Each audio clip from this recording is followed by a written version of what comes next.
Hello, friends, and here we are together again. Well, on, at the time you're watching, we're together again, and right now we're together as well. But I'm staring at my crooked glasses, and on some levels, besides cats, I'm kind of home alone in many ways. um, So let's just give an energy update. And an energy update is, you know, my my view of the world energy, and then it helps to have have another what I would call energy aware person. So I'd say if you're watching this and you're still watching it after starting it, less than a minute ago, if you're still watching it, you're probably an energy aware person, or if you quit watching it, you're probably an energy aware person. But either way, you're probably an energy aware person.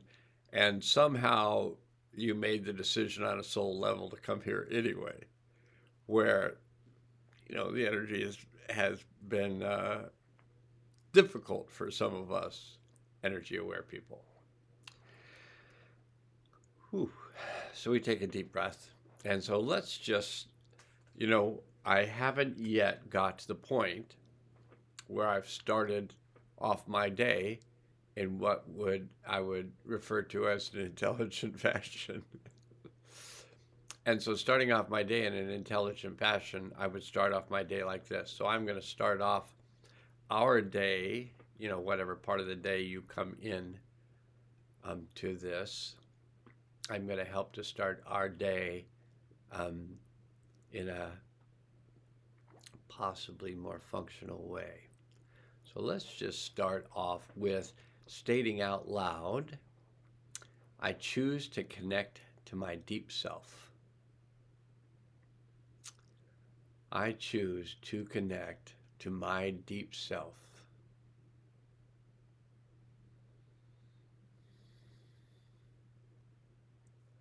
And it's my intention that one of these days I'll just go, oh, look at me. I'm connected to my deep self without having to say anything.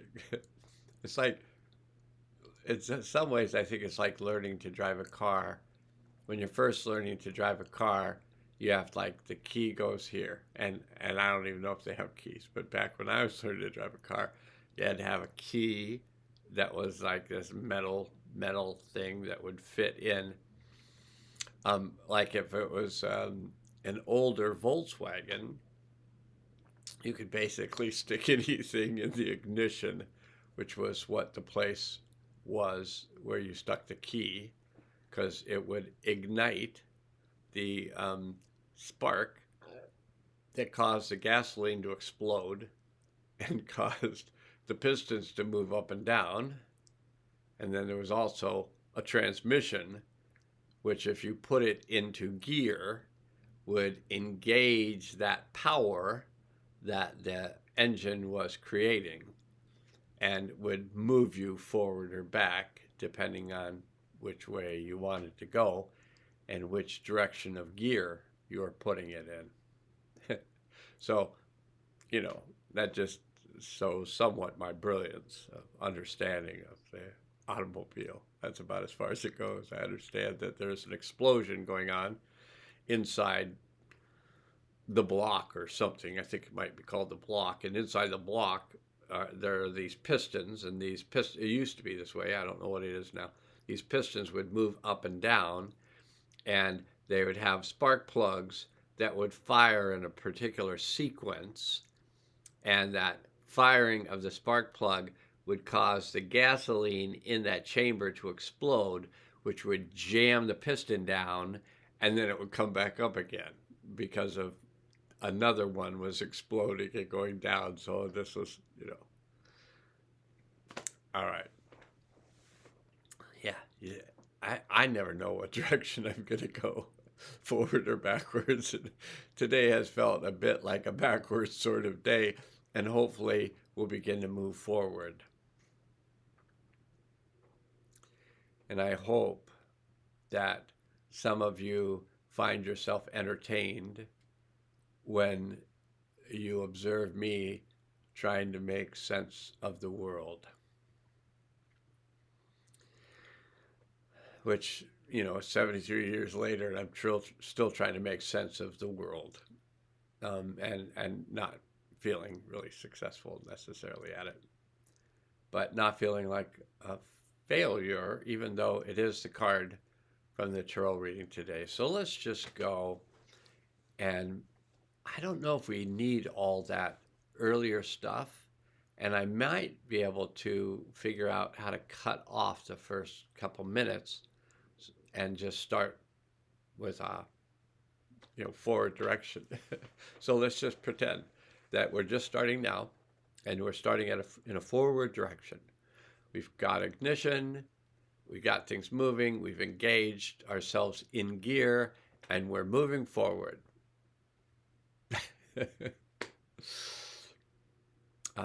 Possibly. So I connect with my deep self.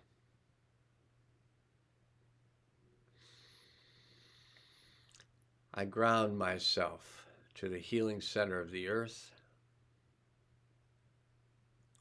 And while you're doing that, and I would state out loud, I ground myself to the healing center of the earth, and then I'd watch what happens to my energy. Most of us are grounded primarily through the feet, although we can be grounded through the pelvis.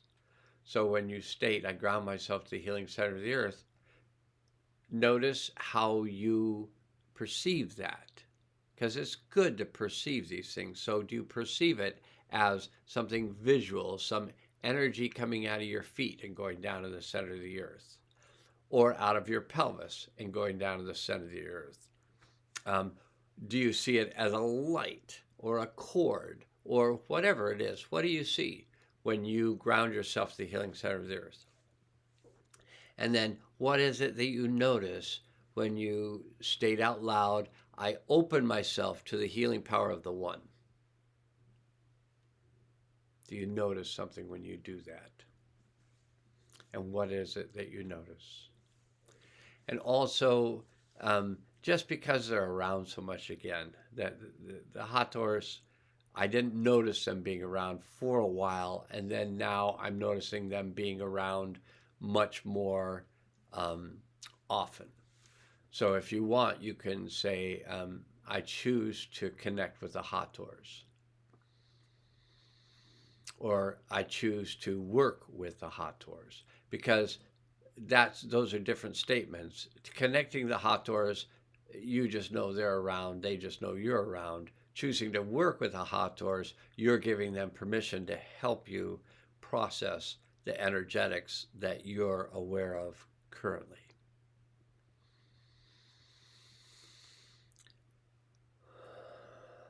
Sometimes you'll notice that you begin to yawn or breathe deeper. All of a sudden you feel like a weight lifting or an opening of your throat chakra or of your throat. Maybe you'll become aware of like some tension you're holding in your jaw, and you begin to release that tension from your jaw. You may have felt like head congested, and you feel like you're releasing that head congestion, and the space around you is becoming less kind of crowded and more spacious. So the space around you is becoming more spacious. And you might notice that. And you might say, oh, well, I noticed that because he pointed it out. Oftentimes that's how we notice things. If somebody points them out, oh, did you see that eagle? Oh, no, I didn't see that eagle. But the eagle was there. And when it comes to energies, when somebody says, that you're giving some awareness and maybe releasing this tension that you didn't know, but even though you didn't know your head was tense, because maybe it's frequently tense, like mine is, depending on the day. But when you release that and give yourself some space and actually feel that happen, and you can just use your hands, because especially if you're at home and nobody's watching and you're not like going to put this on the internet, you can do this kind of thing where you just feel like, okay, I feel that's about as big as my energy gets. Well, what if your energy could get bigger? Yeah. And does it feel different? And what if your energy could get bigger than that? And does it feel different? And does it make you yawn? Just noticing that. So then you could maybe ask the question, how big would it be good for my energy to get? And do you feel different?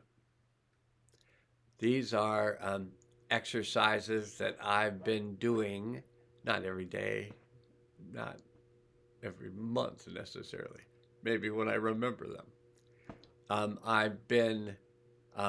I was trained daily from about 2004 to 2011 by the beings that I know as the Hotors, and some people know the term Hotor, which is a little different than I hear them say it when they say it to me.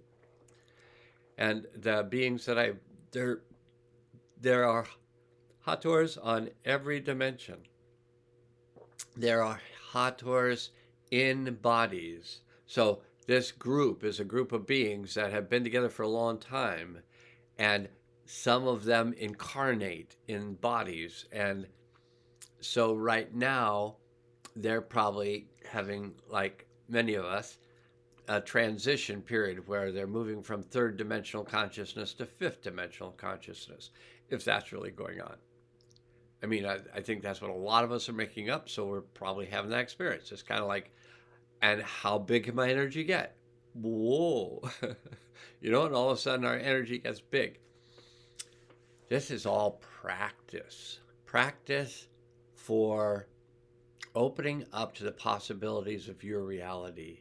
And the more we open up to it, the more we experience more and difference. So that's kind of connecting to different fields of energy that I feel are useful to connect to. The most important one, quite possibly, is connecting to your deep self.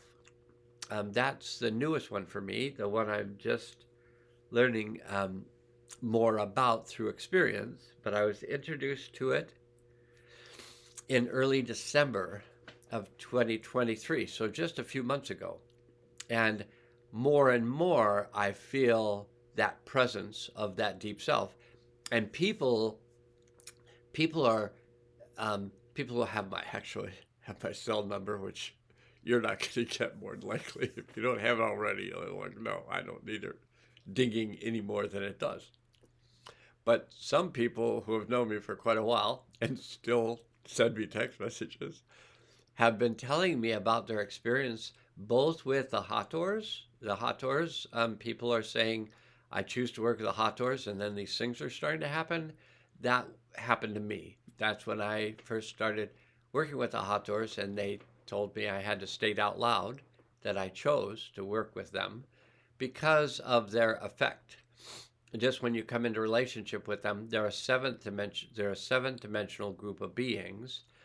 And so the shifts they help people to make are sometimes very rapid.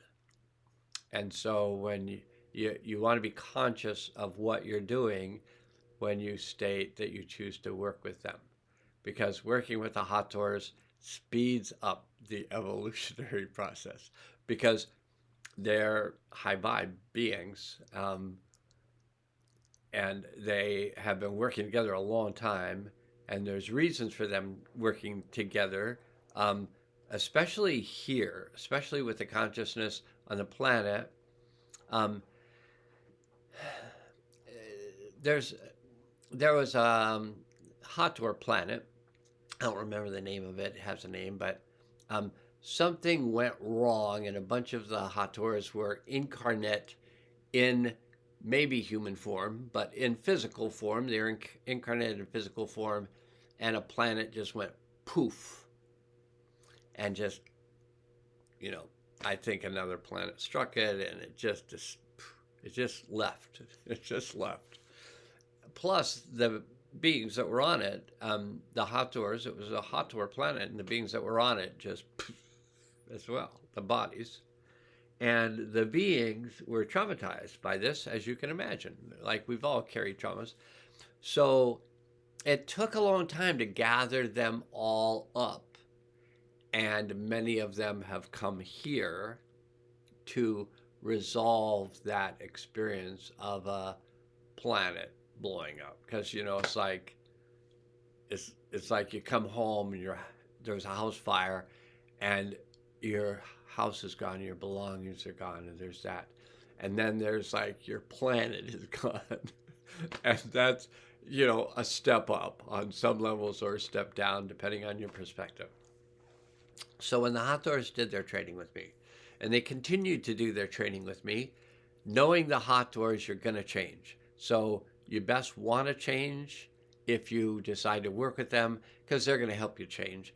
And there's many Hotors in bodies on the planet currently who are here to resolve that wound for themselves so they can move on. So this planet is a great place to resolve wounds. If my understanding is, if you had a trauma when you were in physical form, where probably you lost your life, and then you went on a soul level, and then you came back, sometimes you just lost your life again and came back. But eventually you come to a life, like might be this one, where you actually learn to understand how to release the emotional energy of the trauma so it can go to just being an experience. So that's to me, the majority of the work of healing is letting go of the emotional energy of the event that you refer to as a trauma.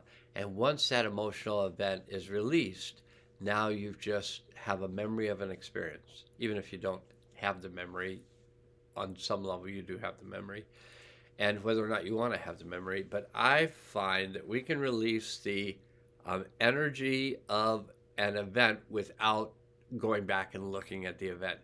On a soul level, we may need to be back at the event. And in the healing work that I do have the higher self take us. So I go with you. So you and I return to the scene of the crime and on a soul level and release the energy of that event on a soul level, and then connect with that part of our soul that had remained at that event. Oftentimes, we'll invite all the souls that were affected by that event back to the event to release and integrate the energy of the event for themselves. And we all do this in a field of protection. So that's called observational healing and hurling. Oh, as well. Healing and hurling, they can kind of go together sometimes. But observational healing, which I was kind of introduced to just that aspect of the healing process in 2013. So that's 11 years, right? So I was introduced to that in 2013. I was introduced to things all along the way, how to release this, how to release this, how to release this, how to release this. I brought a bag load of stuff. I mean, I kind of can picture myself as Santa Claus, which is interesting, and it may not need to be explored further than this. But if you just rearrange a couple of the letters of the alphabet, you can go from Santa Claus to Satan Claus. Just interesting. Like, who made up that whole Santa thing? And to celebrate, the birth of the being that is known by many different names. Yeshua, Jesus was one of the names that was applied to him probably later. He probably was Yeshua. I think he was Yeshua ben David, which means of the lineage of David. So it's like Stephen MacLean is Mac being son of Ghislaine, which was some person back in Scotland. So Yeshua ben David was Yeshua of the descendants of David, who I think was another biblical character. And really, I never grew up, but I spent my early years in the Catholic Church.